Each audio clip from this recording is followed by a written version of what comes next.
Alright, welcome back to Nick Lenz's Comic Corner Classic Known Classics. This is episode number 2142, Double Shot number 2036. Now, these two trades here for DC Comics, obviously, unlike last one, which basically two different actually kind of like two different companies, one just one. Now, both feature Superman. Well, first one features him a teenager, of course, his present day stuff. Okay, first one we have is Legion of Superheroes Archives, Volume 10. Yeah, first time I reviewed one of these since Volume 6. Well, I kind of reviewed Volume 7, I think, just read one omnibus book. Yeah, it was a Silver Age omnibus book. Now, this book does not contain issues from Action Comics because we have one issue of Adventure Comics, 403, which we have the entire, kind of like the entire story of that one. And then we have these various stories from issues from Superboy Volume 1. 72 to 73, 76, 183 to 184, 188, 190, 191, 193, 195, 197, and 197 through 202. Now, the rarest issues are, well, in the case of Adventure Comics, basically the guy who writes the Adventure Comics story is E. Nelson Bridwell with art by Russ Audrew. E. Nelson Bridwell does also the Super 172 with George Acosta. George Acosta pretty much does the artwork for Superboy 172, 173, 176, 183. Yeah, I think that's it. Carrie Bates. Now, Enos Bridwell does, well, not only does Adventure Comics, but also Superboy 172, 176, and that's pretty much it for that one. The artwork is done by, well, from 184, it's done by like David Cockrum. He does pretty much all the rest of the artwork. Fun fact, we actually have Mike Grell doing the inking on issue 202. Yep. Mostly put in the case of Legion of Superheroes 403, which I know this was not the final issue of the book. I think the book lasted for another 100 issues for concluding. So, mostly put with this one, just basically a profile book. I'm just showing off all the Legionnaires, the diagram of their complex. They actually have a short story in here with them where they kind of have some infighting. But it just, now we're kind of already in the Bronze Age of Legion. So, Wrath of Mates. Me. Does do like Invisible Invader. Like, is there anything really like that big of interesting stuff happening here? Just a lot of really strange sci-fi stuff. The first one features Mon-El, because here's the strange thing about these backup stories. Superboy, for these early parts, are not in the story, despite like they're here as a backup feature for Superboy. So they have Mon-El filling in for him. So we have a bunch of weird stuff happening here because it's a Legion. We also have the Legionnaire Must Go. So also romance. There's not exactly romance here, but it's okay. And then finally we have Superboy show up, where he just deals with like some crystal heroes. Yeah, I should also point with 197, they pretty much kind of in the way but I think what they did is they kind of merged the two stories into one. Basically have Superboy, just regular part of Legion Superheroes, not have to do anything with like present day stuff for his book. And the book was never the same ever again after that, because the book became Superboy starring the Legion Superheroes with issue 197, and this lasted until 222. Yep. Now you might be thinking, now here's the strange thing. You're accused of death in these issues. I'll get to that, don't worry. So, by the way, this is Saturn Girl. Yeah, no longer in the costume she's wearing. Yeah, because we're in the 70s. Let's open more risque stuff. Oh, I forgot to mention. These issues in here cover the years of 1971 to 1974. Basically, almost the first half of the 70s. That's what this book covers.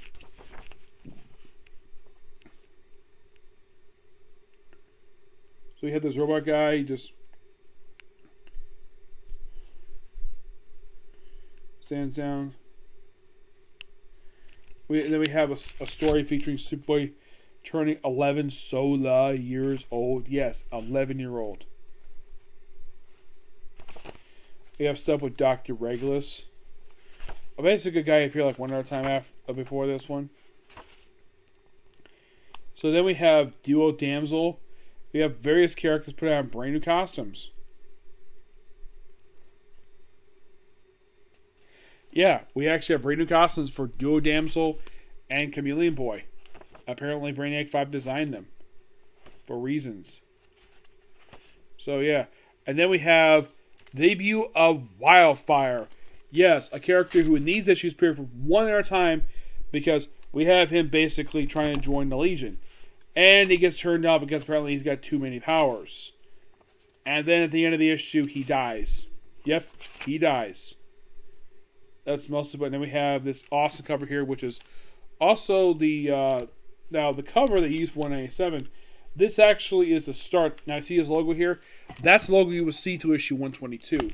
I'll discuss more about this in another review. So, we have stuff here with Timberwolf. A lot of really good classic stories here when it comes to Legion. And of course, also, yes, he does come back. Wildfire. He comes back basically as a surprising save.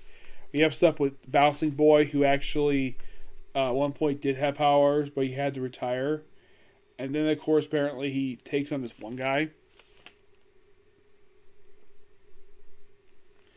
Bouncing Boy at this point in time had retired because he married, later on he did retire and marry Duo Damsel. Yeah, because these two had a thing for each other. 200 issues, Superboy. Yep. Now here's the thing. So I think the title on the cover is called Superboy, starring Legion of Superheroes. That was just the cover title.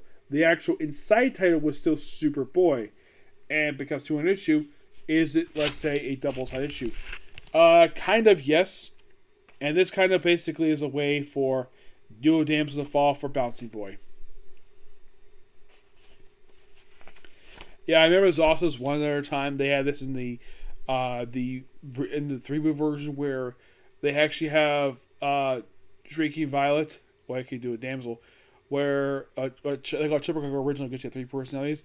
Well, apparently she sleeps with like 3 guys at once, and then she just merged into one. Like, oh, same woman, 3 guys. Yep. So,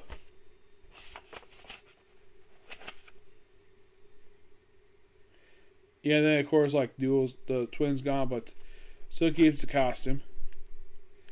Yeah, then of course she retires because she loses powers and marries Bouncing Boy. Yep, this issue is their wedding. And here's the strange thing though about these two. Prior to the relaunch, I don't know if they're married when they had post-credits. I don't remember if they did. But these two were married for a long time. One of 2 couples ever in the history of Legion superheroes. The other being Lightning Lad and Saturn Girl, which these two actually had 2 children together. Was there any other characters who had children? I don't know. So, yeah, Bouncing Boy himself did lose his powers too, so he had to retire. Yep. So, then we have basically Wildfire rejoined the group in issue 201. Yep, he's back.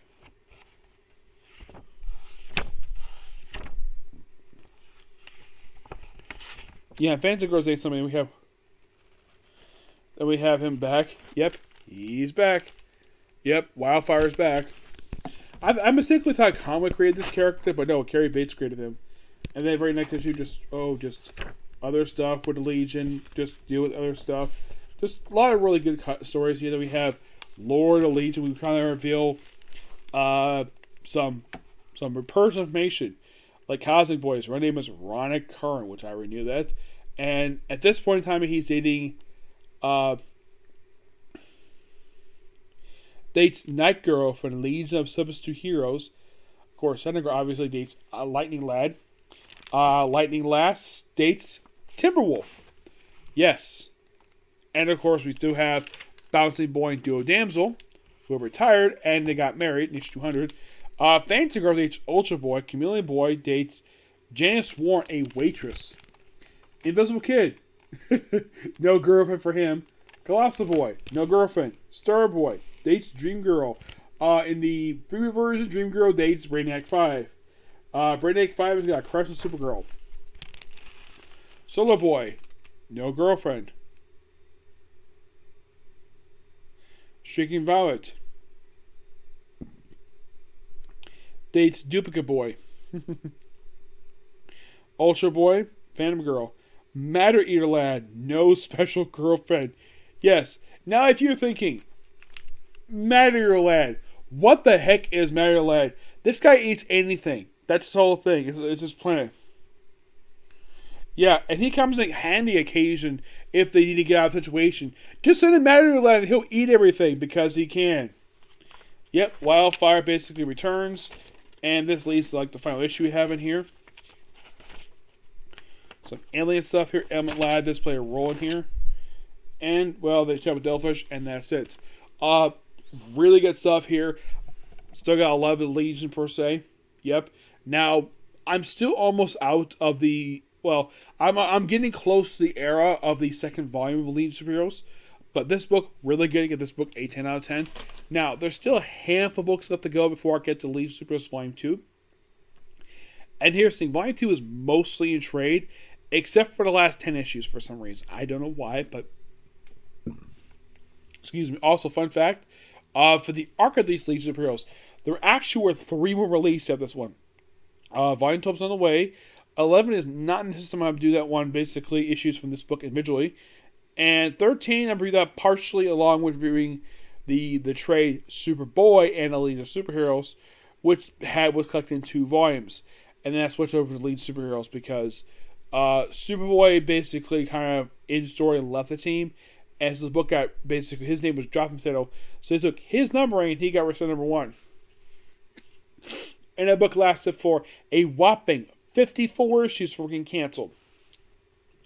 Alright, next up we have is Batman Superman. Batman Superman versus Vampires and Werewolves. Yes, this is a miniseries done by Kevin Von Hook, which they only credited him as for Oracle the Cure, despite the fact he's created Bloodshot. And we have Tom Mandrake in the artwork, which, yes, he worked on Martian Manhunter, but he also worked on the Spectre. Yep. Yeah. Now, this miniseries is roughly 6 issues. Mostly put for this one. By the way, the introduction here by John Landis. You're thinking, who is John Landis, you might ask? Why, he's the director of American Werewolf in London, one of the greatest werewolf movies of basically recent memory. It's pop culture. I have partially seen it. It's been years since I've seen the movie. I did have a sequel, American Werewolf Paris, and he had nothing to do with that one at all. Nope. Though apparently, get this. There's a story behind a music video that Michael Jackson did. Apparently, he was a big fan of American of London, so he invited John Landis to direct his music video Thriller, which features werewolves, and John Landis just immediately agreed to that. Yeah, I think it was like the only music video he ever directed, but yeah, having Michael Jackson, a big pop culture icon at that point, having him being asked to do that music video, awesome. Mostly for this one, we just have there's still this gorgeous artwork here by Tom Mandrake. It shows basically Tom Mandrake is one of the best artists of recent memory. Because mostly just Batman, Superman, and Wonder Woman for some reason. Just fighting vampires and werewolves. Yes. That's kind of the story here. But, gotta love this interior artwork. The artwork, I'm going to give this a rating right now. The artwork by Tom Mandrake is a 10. A perfect 10 because Tom Mandrake, one of the greatest Batman artists of all time. And I know I didn't list him on my top 10 favorite Batman artists in my 1000 video. I think that's about 5 years ago I did this video. That was a mistake on my part. I didn't get a chance to put him there, but he should have been in this honorable mention because the guy is really good. I mean, not only Batman, Superman, Wonder Woman, he was also appearing by Nightwing. Love the stuff. A Nightwing and a Prayer, awesome title for a book. Because just deals with the rise of vampires, werewolves in Gotham City. It's an absolute really fun miniseries. That's what I kind of think of it. And it got a sequel in Batman Confidential. You're thinking, really? Yeah, really. This miniseries got a sequel in Batman Confidential. I have heard some people don't like this story at all, but I thoroughly enjoyed it. I give this book roughly a 9 out of 10. Yep. So yeah, that's the episode review. I'm probably just going to go ahead and just do a couple episodes of Geki Ranger, and I might get a chance to do a comic corner after that. And after I get to do my stream, I probably won't get into a video probably till tomorrow afterwards. Okay, next video. Bye.